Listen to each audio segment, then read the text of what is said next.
January 28, 1986, Cape Canaveral, Florida, Launch Complex 39B. The temperature on the ground reads 28 degrees Fahrenheit. Ice has formed overnight on the launch structure. At 11:38 a.m., Space Shuttle Challenger lifts off. 73 seconds later, it is gone. This is the story of how it happened. The morning of the launch, NASA engineers at Marshall Space Flight Center in Huntsville, Alabama, are not celebrating. They have been awake for most of the night. Some of them tried to stop this launch. They failed. They watch the liftoff on a television monitor in silence. One of them turns away before the 73rd second. He already knows. The Space Shuttle program began in 1972. The goal was simple and impossible at the same time.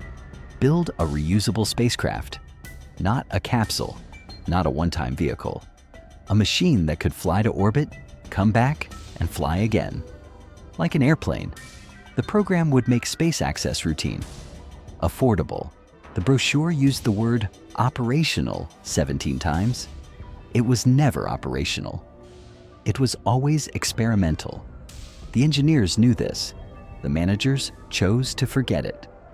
By January 1986, NASA had flown 24 successful shuttle missions. The agency had grown comfortable. Launch schedules had become political. There were congressmen watching. There were school teachers watching. Krista McAuliffe, a 37-year-old teacher from New Hampshire, was sitting in the crew cabin of Challenger that morning. She'd been selected from 11,000 applicants to be the first civilian in space. The press called it the Teacher in Space program. NASA called it a public relations opportunity. The 7 crew members had families in the stands. The problem with Challenger did not begin on January 28, 1986. It began in 1977. That is when engineers at Morton Thiokol, the company contracted to build the solid rocket boosters, first identified a design flaw in the O-ring seals. The O-rings were rubber gaskets. They sat in the joints between the segments of the solid rocket boosters. Their job was to prevent hot combustion gases from escaping the joint during ignition. They were 0.28 inches thick. They were the last line of defense between 5.9 million pounds of thrust and the outside of the vehicle. They were not designed to work in cold weather. The engineers at Thiokol documented this in 1977, in 1978, again in 1981. The O-rings became stiffer in cold temperatures. Stiffer meant slower to seat. Slower to seat meant a window of milliseconds where hot gas could escape. They called this blow-by. Blow-by had been observed on previous flights, on STS-2 in 1981, on STS-41C in 1984. The data was in the files.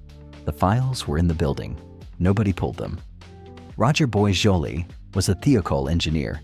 He had been watching the O-ring data for years. On July 31, 1985, 6 months before the Challenger launch, he wrote a memo to his supervisor. The memo was direct. He wrote that the O-ring situation was critical. He wrote that the consequence of failure could be catastrophic. He used those exact words. He recommended that no shuttle fly until the joint design was fixed. The memo was filed. The launches continued. 4 more missions flew between August and December 1985.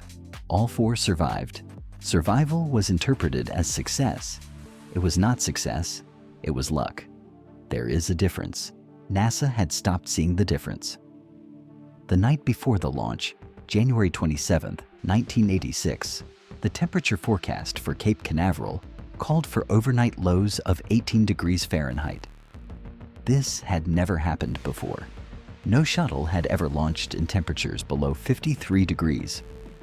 Boisjoly and 4 other Thiokol engineers requested an emergency teleconference with NASA management.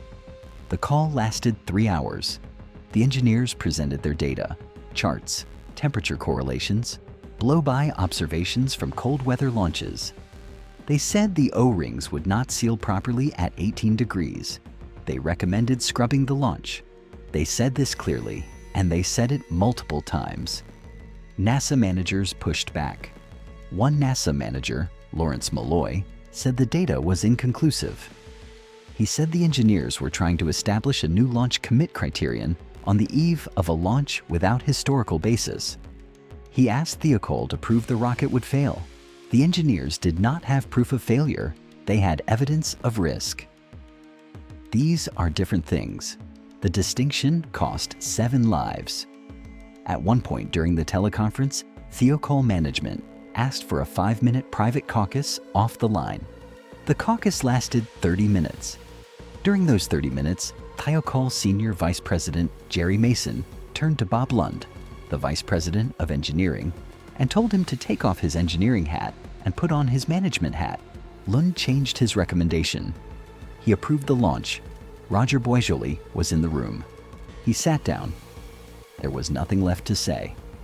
At 11:38 a.m. on January 28, 1986, Challenger's main engines ignited, followed by the solid rocket boosters. The vehicle lifted off pad 39B. In the first millisecond of ignition, at the aft field joint of the right solid rocket booster, the O-ring failed to seat. Hot gas pushed past the joint. It burned through. For the first half-second, aluminum oxide residue from the initial ignition temporarily plugged the breach. The vehicle flew normally. At T+37 seconds, Challenger passed through a region of high wind shear. The aerodynamic forces reopened the breach. A plume of flame began to burn through the joint. It was small at first, invisible from the ground. The crew did not know. Mission Control did not know. The data stream from the vehicle showed nothing unusual. At T+58.788 seconds, the lower strut connecting the right solid rocket booster to the external tank failed. The booster began to rotate. Its nose pivoted into the external tank. The liquid hydrogen in the tank began to leak. At T+73.9162 seconds, the external tank disintegrated. 500,000 gallons of liquid hydrogen and liquid oxygen mixed instantly. The resulting overpressure event was not technically an explosion. Challenger did not explode. The vehicle was torn apart by aerodynamic forces when the external tank failed. The orbiter itself was structurally intact for several more seconds. The crew cabin separated from the vehicle at approximately 65,000 feet. It continued upward for another 25,000 feet before beginning its descent. It fell for 2 minutes and 45 seconds. 3 of the personal egress air packs, small emergency oxygen units worn by the crew, were found activated. Activation requires a deliberate manual action. The crew was alive after the breakup. They were alive for 2 minutes and 45 seconds. The cabin hit the Atlantic Ocean at approximately 207 miles per hour. The impact forces were estimated at over 200 times the force of gravity. Recovery divers found the crew compartment on the ocean floor 47 feet below the surface on March 7, 1986. The remains of all 7 crew members were recovered. The Rogers Commission was appointed by President Reagan to investigate the disaster. The commission included Neil Armstrong and Chuck Yeager. It also included Richard Feynman, the physicist. Feynman had a habit of asking questions that made managers uncomfortable. During one public hearing, he dropped an O-ring material into a glass of ice water and held it there. After a few minutes, he removed it. He showed that the material did not spring back to its original shape when cold. He did this in front of the cameras. He did it without advance notice to NASA. The commission found the cause of the accident to be the O-ring failure. It also found something else. It found that NASA had developed a culture in which schedule pressure overrode safety concerns. It found that engineers who raised concerns were systematically managed out of the decision-making process. It found that the information about O-ring risk existed inside the organization for years before the accident and never reached the people who needed it. The report called this a failure of communication. Roger Boisjoly called it something else. He testified before the commission. He described the caucus. He described being told to put on a management hat. He named names and gave dates. His career at Thiokol ended shortly afterward. He spent years afterward giving lectures about engineering ethics. He said the same thing in every lecture. He said that on the night of January 27th, he had done everything that an engineer is supposed to do. He had identified the risk, documented it, escalated it, and recommended against the action that caused the disaster. And the system had absorbed all of that and launched anyway. He died in 2012. The citation on his Engineering Ethics Award, given years after the disaster, noted that he had displayed moral courage in the face of enormous pressure. He never flew. He never needed to. He already knew what was coming. The shuttle program flew again in 1988, after a 32-month stand-down and a redesigned joint.